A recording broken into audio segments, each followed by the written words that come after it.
जानते हैं कि हम आज यहाँ पर क्यों इकट्ठा हुए हैं। ये बिल्कुल सही बात है कि अगर किसी राष्ट्र को खत्म करना है तो मिसाइल या बम की जरूरत नहीं होती है। वहाँ के शिक्षा के स्तर को गिरा दीजिए, वो राष्ट्र अपने आप खत्म हो जाएगा। और आज की सरकारें यही कर रही हैं। ये जो नई शिक्षा नीति है, ये नई शिक्षा नीति नहीं, ये नई शोषण नीति है। ये शोषण है छात्र वर्ग का, यह शोषण है शिक्षक वर्ग का। किसी देश को बचाने के लिए शिक्षा ही एकमात्र जरिया होता है और आज उसको तहस नहस करने का कोई भी मौका इस सरकार के द्वारा नहीं छोड़ा जा रहा है। इवन जो न्यू एजुकेशन पॉलिसी है, सेंटर का लक्ष्य भी 2030 तक उसको लागू करने का है। लेकिन हरियाणा को न जाने ऐसी कौन सी जल्दबाजी है कि हरियाणा 2025 तक इसको लागू कर देना चाहता है। इवन 2 स्टेट यूनिवर्सिटीज में ये लागू की भी जा चुकी है जबरदस्ती। हरियाणा में शिक्षा को तहस नहस करने का जो काम है वो पूरे जोरों शोरों पर है। इवन 2 बार ऐसे लेटर्स आ चुके हैं सरकार की तरफ से जिसमें क्लियर कहा गया है कि जो यूनिवर्सिटीज हैं वो फाइनेंशियली अपना इंतजाम खुद करेंगी। अगर उनको जरूरत पड़ेगी तो हम कर्जा देंगे, लेकिन उनको चाहे जमीन बेचनी पड़े, चाहे फीस बढ़ानी पड़े, चाहे जैसे भी हो, वो फाइनेंशियली अपना इंतजाम खुद करें। तो ये एक शर्म की बात है सरकार के लिए, एक राष्ट्र के लिए।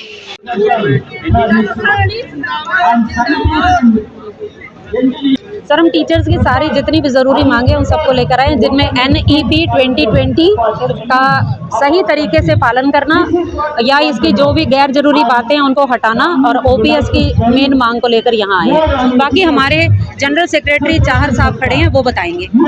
है हम लोग तो हरियाणा से आए हैं। हम सब लोग AI फैक्टो के मेंबर हैं, all India federation of university and college teachers organization. AI फैक्टो JFME के साथ मिलके ये धरना ऑर्गेनाइज किया है और इस धरने का जो पर्पज़ है वो है roll back NEP 2020 national education policy जो मोदी गवर्नमेंट लेके आई कोरोना टाइम में। उस एजुकेशन पॉलिसी को अगर पूरी तरह से इम्प्लीमेंट कर दिया गया तो ना शिक्षा बचेगी, ना विद्यार्थी बचेंगे, ना टीचर्स बचेंगे।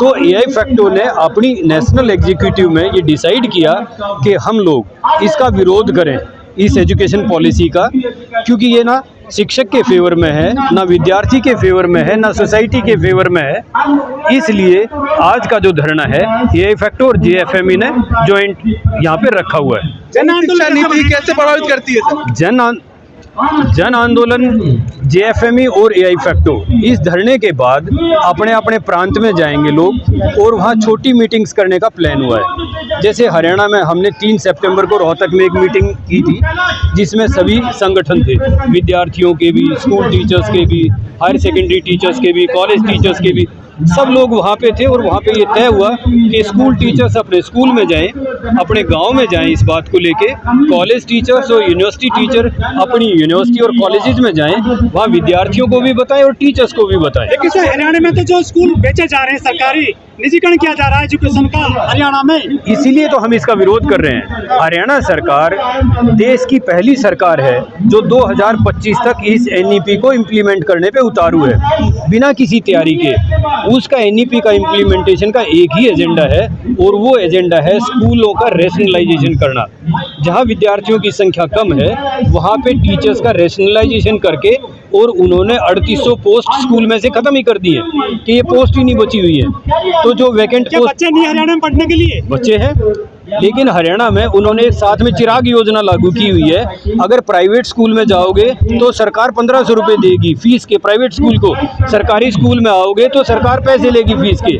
उन्होंने मॉडल संस्कृति स्कूल खोले हुए हैं, मॉडल संस्कृति स्कूल की फीस ज़्यादा रखी हुई है जो बाकी स्कूल हैं। तो हरियाणा सरकार बहुत दोगली नीति पे चल रही है कि प्राइवेट में जाओगे सरकार पैसे देगी, सरकारी में आओगे तो विद्यार्थी पैसे देगा। तो जो माँ बाप है उनको पैसा चाहिए, एजुकेशन नहीं चाहिए क्या? उनको एजुकेशन चाहिए, उनको एजुकेशन चाहिए। तो पब्लिक स्कूल का जो स्टैंडर्ड है वहाँ पे क्वालिफाइड टीचर भी तो बच्चों को नहीं मिल रहा। स्कूल से तो मिल रहे हैं ना, प्राइवेट स्कूल को मिल रहा है, प्राइवेट स्कूल वाले प्राइवेट स्कूल को मिल रहा है, बच्चे को नहीं मिल रहा, बच्चे को नहीं दे रहे, वो प्राइवेट स्कूल को दे रहे हैं। बच्चे को नहीं दे रहे वो पैसा। तो ये नई शिक्षा नीति जो है, क्या ये लगता है कि देश के खिलाफ है? देश के शिक्षा के ढांचे के खिलाफ है।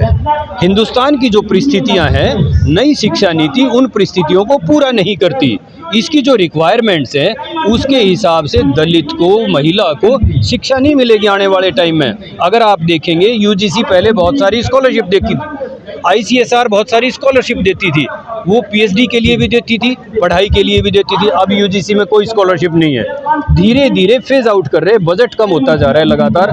यूजीसी ने पैसे देने बंद कर दिए। ये जो एजुकेशन है इसका ये जन आंदोलन क्यों नहीं बन पा रहा? सिर्फ आप एक दिन आते हैं, बैठ जाते हैं। हम यहाँ तो एक दिन सरकार को ये दिखाने आए थे कि हम आपकी इस नीति के खिलाफ हैं, लेकिन सब लोग अपनी अपनी फील्ड में जाएंगे और इस पे काम करेंगे और आने वाले समय में 2024 में एक काफी बड़े मूवमेंट के तौर पे आप देखेंगे। सरकार कहती है कि जो एनईपी आया है समय के अनुसार इसकी जरूरत बन गई थी। देखिए, कस्तूरी रंगन जी ने एक कमेटी बनाई। मैं भी ये मानता हूँ कि एनईपी का जो प्रीएम्बल इन्होंने लिखा हुआ है उससे बढ़िया कोई लिख नहीं सकता।